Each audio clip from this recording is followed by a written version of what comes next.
Assalamualaikum warahmatullahi wabarakatuh. Kami dari kelompok 1 ingin mempresentasikan hasil tugas besar kami, yaitu AI dan Big Data dari kelas S1.KJ 2304, di mana judul tugas besar tersebut adalah klasifikasi tingkat obesitas berdasarkan gaya hidup yang disusun oleh kelompok 1.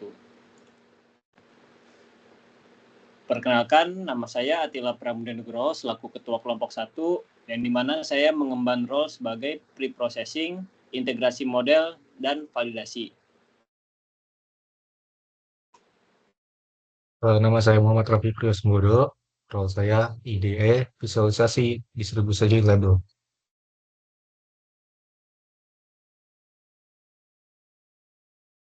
Nama saya Muhammad Rizal Arifin, saya sebagai implementasi logistik, SVM, dan Navbase.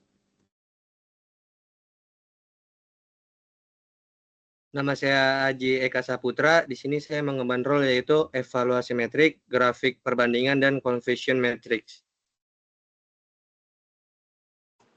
Nama saya Aiman Imam Tawila. Tugas saya slide, dokumentasi, dan kesimpulan akhir.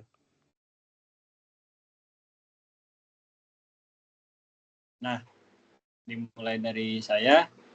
Jadi pada kelompok 1 ini kami menggunakan dataset, yaitu obesity dataset, yang dimana setelah kami menganalisa dataset tersebut, data tersebut berisikan 2087 data dan 17 fitur, yang dimana termasuk pola makan, aktivitas fisik, dan kondisi tubuh.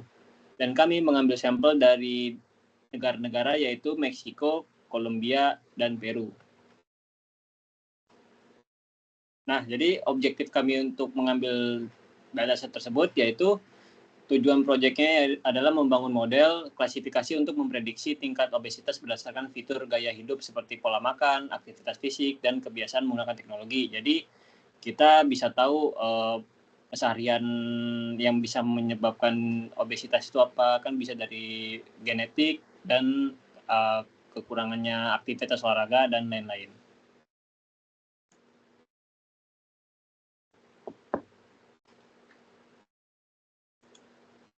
Lalu hipotesisnya gaya hidup yang mempengaruhi tingkat obesitas, lalu data gaya hidup dapat digunakan untuk prediksi klasifikasi.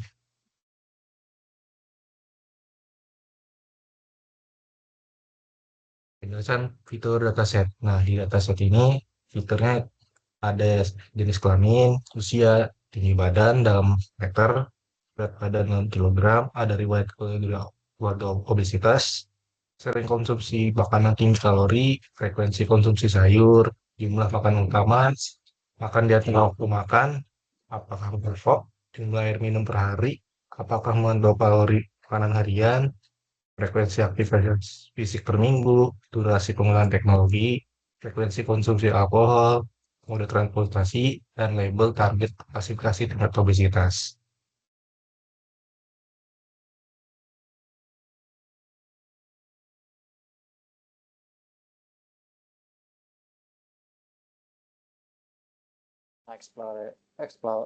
Exploratory Data Analysis EDE, dia menampilkan sampel data, jumlah baris dan kolom, statistik deskriptif, dan distribusi target label Navbase data. Nah, di sini datanya terdiri dari 2087 baris dan 17 kolom. Setelah pembersihan duplikat, nah kami mengeksplor struktur data dan distribusi label obesitas untuk melihat seberapa seimbangnya dataset ini.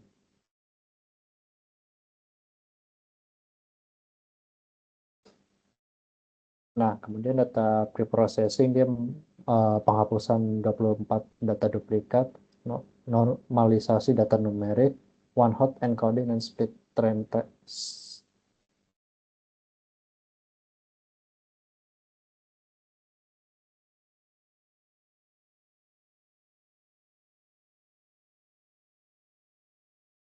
Nah, di sini yaitu ada tabel tentang korelasi fitur, yaitu heatmap korelasi antar fitur numerik setelah encoding. Yang dimana di tabel itu yaitu jelaskan di sumbu X dan Y itu menjelaskan tentang setiap label pada sumbu horizontal atas dan vertikal kiri yang mewakili fitur atau kolom dalam dataset. Yang dimana contohnya seperti gender, age, weight, smoke, CH2 dan lain sebagainya. Nilai korelasinya yaitu berkisar antara -1 hingga 1, yang dimana ketika nilai +1 yaitu korelasi positif sempurna. Jika satu naik, yang lain pasti naik. Yang dimana -1 yaitu korelasi negatif sempurna. Jika satu naik, yang lain pasti juga turun. Dan nilai 0 yaitu tidak ada korelasi linier. Seperti contoh pada tabel yaitu Heck dan Weck yang bernilai 0,46. Berarti korelasinya positif sedang. Dan contoh lagi yaitu X dan Emetras yaitu bernilai -0,07 yang berarti korelasi sangat lemah dan negatif. Dan warna itu, setiap warna menunjukkan yaitu merah tua untuk korelasi positif kuat, biru tua untuk korelasi negatif kuat, yang warna putih atau pucat korelasi lemah atau hampir nol.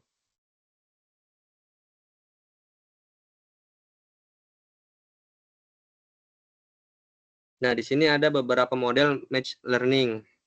Yang pertama yaitu ada model dummy classifier, yaitu model baseline yang tidak belajar dari data, hanya membuat prediksi sederhana berdasarkan strategi tertentu, jadi hanya mengira-ngira saja. Kedua ada logistic regression, yaitu model klasifikasi yang menggunakan fungsi logistik atau sigmoid untuk memetakan input ke probabilitas antara 0 dan 1. Terus SVC, Support Vector Classifier, yaitu bagian dari Support Vector Machine SVM yang mencari hyperlink optimal untuk memisahkan kelas-kelas. Terus ada Decision Tree, yaitu model berbasis pohon keputusan, membagi data berdasarkan fitur tertentu hingga menghasilkan prediksi. Terus ada Naive Bayes, yaitu model probabilistik berdasarkan teorema Bayes dengan asumsi bahwa semua fitur bersifat independen. Lalu ada Random Forest, yaitu assemble dari banyak dictionary, setiap pohon dilatih dengan subset data dan hasilnya digabungkan, mayoritas voting. Lalu ada gradient boosting, yaitu metode boosting yang membangun model secara bertahap. Setiap model harus memiliki kesalahan dari model sebelumnya.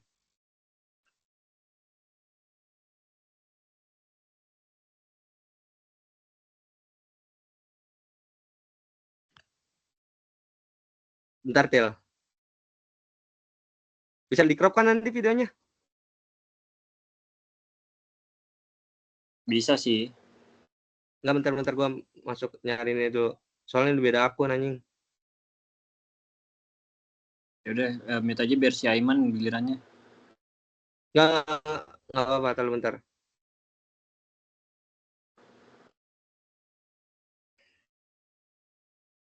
Ini bagian yang mau kesimpulan kan? Iya, yang evaluasi sama kesimpulan. Bentar. Ini yang evaluasi dan perbandingan model bukan gua kan? Apa Lu. gua ya? Lu. Oke.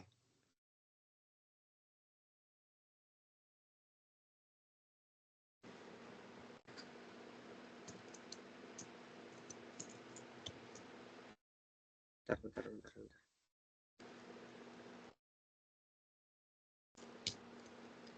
Nah, ada nih. Bentar ya.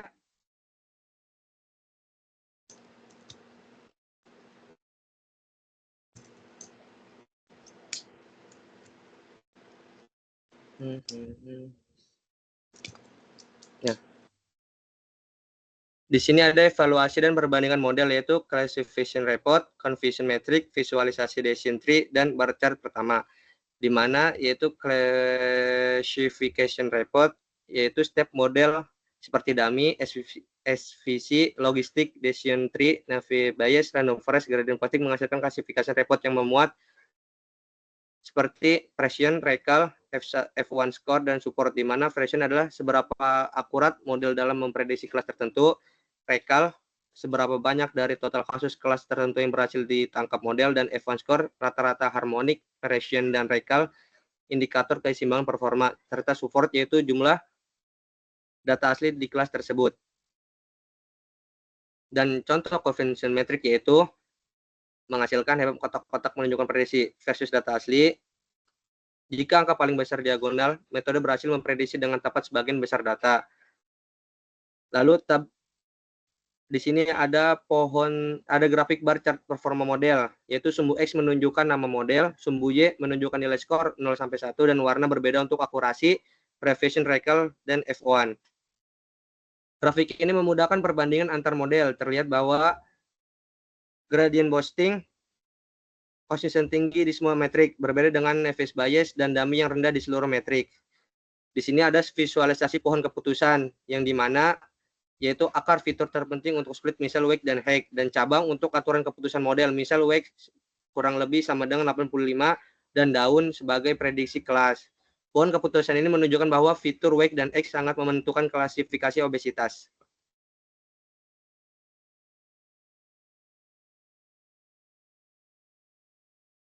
Kesimpulannya, Great Boosting adalah model terbaik untuk dataset ini. Semua fitur relevan dan data yang bersih sangat mendukung performa model.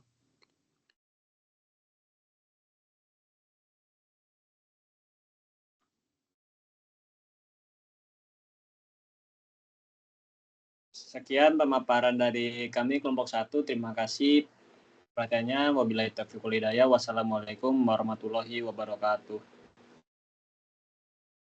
Waalaikumsalam warahmatullahi Waalaikumsalam wabarakatuh. warahmatullahi wabarakatuh.